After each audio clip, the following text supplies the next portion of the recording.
Halo teman-teman semuanya, sampai ketemu lagi dengan saya Insinyur Munyawan Sutejo CPA, tulis buku The King of Property, 36 Secrets of Powerful Closing. Kita menginjak ke secret number 32. 32, understand the rules and property cycle. Understand the rules and property cycle. Apa sih understanding the rule and property cycle? Rule and property cycle di sini dikatakan bahwa properti itu ada siklusnya. Kita harus mengerti betul siklusnya seperti apa ya. Hakikat bisnis properti itu ada dua. Ada dua kendaraan. Itu satu apa? Capital gain. Dan kedua, return on investment. Level risiko sebagai investasi adalah rendah, bisnisnya tidak ada mati. Jadi properti itu ada dua kendaraan, yaitu capital gain. Apa tuh capital gain? Capital gain itu contohnya, misalnya Anda beli harga properti 1M tahun kemarin, lalu sekarang Anda jual lagi dengan harga properti 1,3 atau 1,4. Ada margin keuntungan 300-400 juta. Itulah yang disebut capital gain. Kenaikan harga. Return of investment, anggaplah Anda beli properti ruko 3M, dikontrakkan misalnya dengan harga contoh lah, let's say ya 250 juta setahun.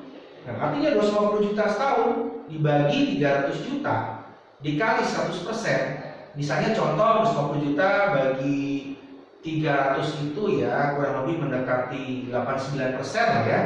Itu yang disebut return of investment. Atau Anda membeli sebuah apartemen dengan harga 400 juta, Anda sewakan dengan harga 40 juta dalam 1 tahun. Artinya return of investment-nya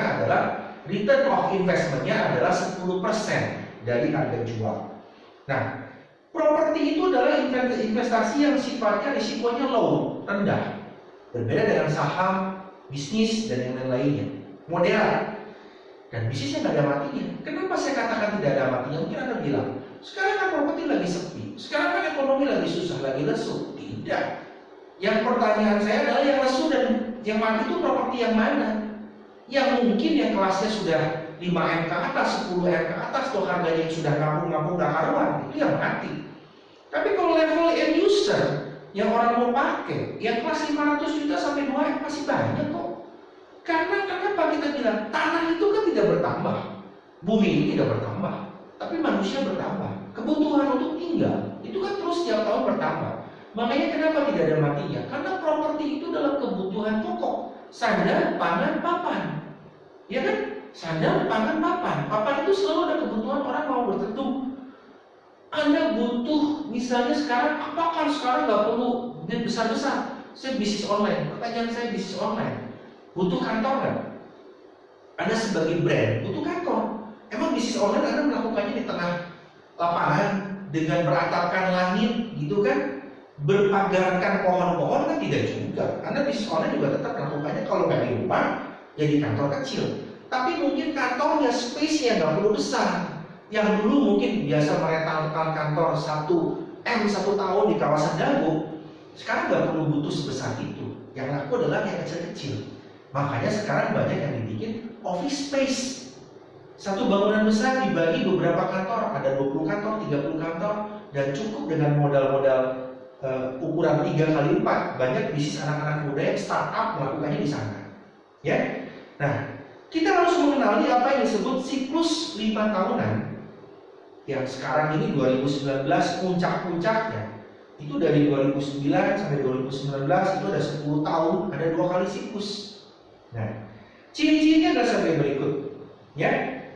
Harga properti cenderung turun jika meningkatnya suku bunga bank, harga saham yang cenderung turun, harga komoditas yang turun, kebijakan uang ketat atau tight money policy. Nah, ini yang kita alami sampai 2019. Ending akhir ini adalah itu, kecenderungan properti untuk turun. Lalu, harga properti naik kapan? Jika suku bunga turun, harga saham juga cenderung turun, tapi harga komoditasnya mulai naik dan kebijakan uang mulai diperlonggar. Ya. Jadi sebetulnya sesudah lewat 2019 ini, bersiap-siaplah harga properti akan cenderung untuk kembali naik. Ya. Kenapa? Karena kita lihat ini sudah mengalami penurunan. Penurunan itu dibandingkan dengan 10 tahun yang lalu bagaimana? Oh, berbeda. Kita mengalami penurunan itu hanya 10-15%. Itu dari harga 4-5 tahun lalu di mana saat kita beli. Tapi kalau dibandingkan dengan sebelumnya lagi, kuartal 5 tahun sebelumnya itu berbeda. Tetap harga properti itu tidak akan turun, ya. Nah, itu yang memang harus dicermati. Lalu yang kedua, ada karakteristik dari satu tempat atau daerah yang disebut karakteristik sunrise dan sunset. Satu daerah itu disebut sunrise, itu misalnya contoh kawasan baru dan berkembang. Kawasan tua tapi stabil, ya. Contoh di pusat-pusat kota, itu banyak kan seperti Pecinan, Pasar Baru, itu pun tua tapi stabil. Tapi itu tidak pernah mati ya, sunrise. Kawasan modern dan baru diperbaiki. Itu adalah contoh-contoh di mana kawasan modern yang memang baru dan dibuat sesuatu yang baru diperbaiki. Sunset tua dan sudah menurun.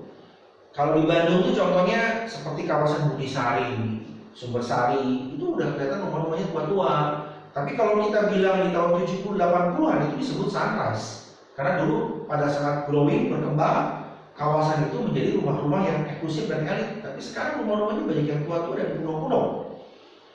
Nah, terus kawasan tua yang baru tetapi terlambat diperbaiki. Kawasan tua yang baru tapi terlambat diperbaiki itu juga sunset. Ya. Kawasan tua dan jelek, kumuh, ya, itu juga otomatis menjadi sunset. Ada 2 tips bagi para agen untuk mempertahankan konsistensi transaksi. Contoh, jika dalam keadaan normal atau sunrise 20 call, masuk 2, lanjut negosiasi, dan dari negosiasi itu melahirkan satu transaksi.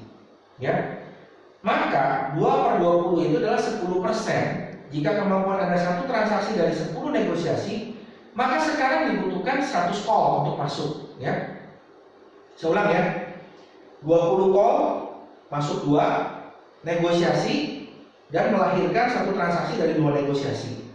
2/20, 10%. Jika kemampuan Anda satu transaksi dari 10 negosiasi, maka dibutuhkan 100 call masuk. Tapi pada saat daya beli menurun, maka itu harus dibuat 4 kalinya atau 40% atau 2,5 kali lipat.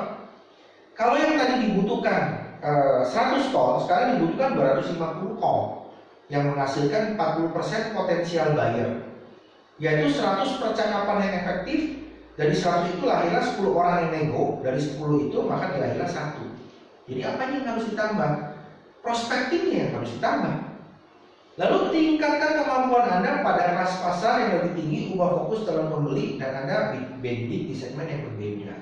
Skill Anda juga harus tingkatkan, dan cobalah mencari fokus kepada pembeli yang membidik segmen yang berbeda.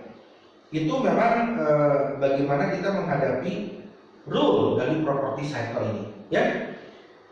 Hiduplah sesuai siklus, bertahan dan menyerah pada masanya, maka Anda pasti berhasil. Jika Anda yang ingin lebih jelas lagi, silakan baca quotes di nomor 32 atau number 32, Understanding the Rule and Property Cycle. Anda bisa pahami siklusnya dan pahami cycle-nya, apa yang disebut sunrise dan sunset, silakan Anda baca. Itulah tip dari saya.